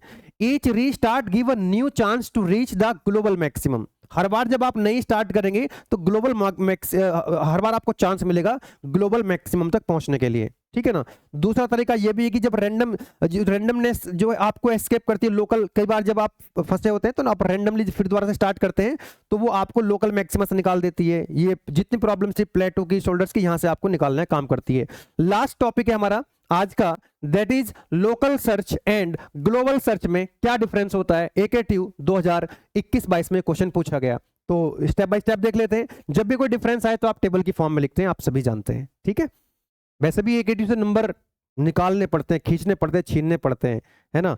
चलिएगा, सो सर्च फोकस की अगर हम बात करें तो लोकल सर्च में क्या होता है, explore only the current state and it's neighbours. तो ये लोकल, जैसे अभी हिल क्लाइंबिंग का एग्जांपल ले लो, हिल क्लाइंबिंग जो है वो लोकल सर्च का एग्जांपल है, तो ये करंट स्टेट के नेबरिंग स्टेट पे फोकस करती है। जबकि जो ग्लोबल सर्च होता है एक्सप्लोर्स अ लार्ज पोर्शन और एंटायर सर्च स्पेस, जितना भी सर्च स्पेस होता है उसको पूरे को एक्सप्लोर करना पड़ता है या उसके मेजर पोर्शन को एक्सप्लोर करना पड़ता है, ठीक है। मेमोरी यूज, इसमें बहुत कम मेमोरी यूज होती है, ठीक है ना। इसमें ज्यादा मेमोरी का यूज किया जाता है क्योंकि इसमें बहुत सारी नोड्स स्टेट्स को क्या करते हैं, एक्सप्लोर करते हैं। ऑप्टिमलिटी की बात करें, ये गारंटी नहीं देता है, मे स्टॉप अर्ली, ये जो ऑप्टिमल सॉल्यूशन था उससे पहले भी स्टॉप हो सकता है। Finds the global optimum if heuristic algorithm is correct, अगर ह्यूरिस्टिक ठीक से मिला हुआ है और एल्गोरिदम सही यूज कर रहे हैं इसमें, तो चांसेस रहते हैं कि वो ग्लोबल ऑप्टिमम तक हमको पहुंचा दे, ठीक है ना। गारंटी तो इसमें भी नहीं होती, कुछ में ज्यादा चांसेस होते हैं, किसी में कम होते हैं, डिपेंड करता है ह्यूरिस्टिक वैल्यू कैसी है। कंप्लीटनेस की बात करें तो ये कंप्लीट नहीं होता है। कंप्लीट का मतलब ये है कि स्पेस के अंदर अगर सॉल्यूशन एग्जिस्ट कर रहा है, हो सकता है कि वो सॉल्यूशन मिल भी पाए ना भी मिल पाए आपको, लेकिन यहां पर कंप्लीट, जैसे बीएफएस है, ए स्टार है, तो इसमें चांसेस होते हैं कि आपको कंप्लीट सॉल्यूशन मिल जाता है। स्पीड की बात करें तो ये वेरी फास्ट होता है, ये स्लो होता है क्योंकि इसमें ज्यादा एक्सप्लोर करना पड़ता है हमको। रिस्क ऑफ गेटिंग स्टक, जैसे कि भी बताया था हिल क्लाइंबिंग के अंदर ये लोकल मैक्सिमम प्लेटू या रिज में फंस जाता है, जबकि इसमें स्टक होने के चांसेस कम होते हैं। एग्जाम्पल की बात करें तो हिल क्लाइंबिंग हो गया इसका, है ना, टैबू सर्च हो गया इसका एग्जाम्पल है, इसका बीएफएस, डीएफएस, ए स्टार, यूसीएस इसके एग्जाम्पल हो गए किसके, ग्लोबल सर्च के। तो डिफरेंस अगर आता है तो टेबल की फॉर्म में आप लिख सकते हैं। अब मुझे उम्मीद है कि आपकी सारे क्वेश्चंस जो तैयार हो गए होंगे, जैसे हमने समझा दिया आपको ह्यूरिस्टिक फंक्शन क्या होता है, एग्जांपल के साथ आपको समझा दिया है। इनफॉर्म सर्च तो हम पढ़ ही रहे थे, बेस्ट फर्स्ट सर्च, ए स्टार, ये सब किसके अंदर आते हैं, इनफॉर्म सर्च के अंदर ही आते हैं। हिल क्लाइंबिंग भी इसी के अंदर आता है, ठीक है। डिस्क्राइब द बेस्ट सर्च, ये हम पढ़ चुके हैं, ए स्टार हम पढ़ चुके हैं, हिल क्लाइंबिंग हम पढ़ चुके हैं, लोकल और ग्लोबल सर्च में हम डिफरेंस पढ़ चुके हैं, और ये सारे क्वेश्चन एकेटीयू में आए हुए क्वेश्चन हैं। उम्मीद है कि सेशन आपको अच्छा लगा होगा। अपने दोस्तों के साथ इस सेशन को आप शेयर कर सकते हैं, क्योंकि काफी मेहनत के बाद ये कंटेंट जो है आप लोगों के लिए आपके सिलेबस के हिसाब से डिजाइन करने में वक्त लगता है, एनर्जी लगती है, टाइम लगता है। अपना फीडबैक, अपना जो भी आपका रेस्पॉन्स है आप कमेंट बॉक्स में जरूर लिखें। If you need one shot revision unit wise, अगर आपको वन शॉट रिवीजन की वीडियो चाहिए तो आप लोग कमेंट बॉक्स में लिख सकते हैं और मेहनत करके वन शॉट आपके बनाए जाएंगे, कंटेंट को और अपडेट करा जाएगा। आप लोग बड़ा पढ़ाई करते रहे। आप अपने जूनियर्स को गेटवे क्लासेस के बारे में रिकमेंड कर सकते हैं। गेटवे क्लासेस एप्लीकेशन पे आरंभ बैच चल रहा है बीटेक फर्स्ट ईयर के लिए, उड़ान बैच है बीटेक सेकंड ईयर के लिए, थर्ड ईयर के लिए भी कोर्सेस अवेलेबल हैं। क्वालिटी ऑफ कंटेंट आप जानते ही हैं, क्योंकि आप जो है फोर्थ ईयर के स्टूडेंट्स हैं मोस्ट ऑफ दी, और जब आप फर्स्ट ईयर में थे, सेकंड ईयर में थे, तब कितना अच्छा कंटेंट था। और अब सोचो कि उसके बाद हमने कंटेंट को अपडेट कर दिया है, नए नए टीचर्स आ गए हैं बीटेक फर्स्ट ईयर में, बीटेक सेकंड ईयर में, और कंटेंट को अपडेट कर दिया है। जहां पे आपको कुछ छोटी मोटी प्रॉब्लम का सामना करना पड़ा, आपने हमको फीडबैक दिया, उस फीडबैक को कंसिडर करते हुए आपके जूनियर्स के लिए उन प्रॉब्लम्स को भी दूर करने का जैसे इलेक्ट्रॉनिक्स में आप बताते थे ना, इलेक्ट्रॉनिक्स में कुछ दिक्कतें थी तो आपके टाइम पे वो रिजॉल्व नहीं हो पाई थी, बेहतर था कंटेंट, लेकिन उससे भी बेहतर अब गुलशन सर ने आपको इलेक्ट्रॉनिक्स, जो आपके जूनियर्स हैं बीटेक फर्स्ट ईयर में, फर्स्ट या सेकंड सेम के अंदर पढ़ रहे होते हैं इलेक्ट्रॉनिक्स इंजीनियरिंग जो है, गुलशन सर ने बेहतरीन तरीके से कंटेंट को शानदार तरीके से 5 यूनिट पढ़ा रखी है। इंजीनियरिंग फिजिक्स हो गया, मैथमेटिक्स तो पहले से पढ़ा रहे गुलशन सर, बहुत ही शानदार कंटेंट है। अगर आप अपने जूनियर्स को, फर्स्ट ईयर के सेकंड ईयर के स्टूडेंट्स को आप रिकमेंड करेंगे कंटेंट, तो उनको बहुत हेल्प मिलेगी। ठीक है ना, चलिए फिर मिलते हैं नेक्स्ट वीडियो लेक्चर में, तब तक आप लोग पढ़ाई करते रहें। All the best, thank you.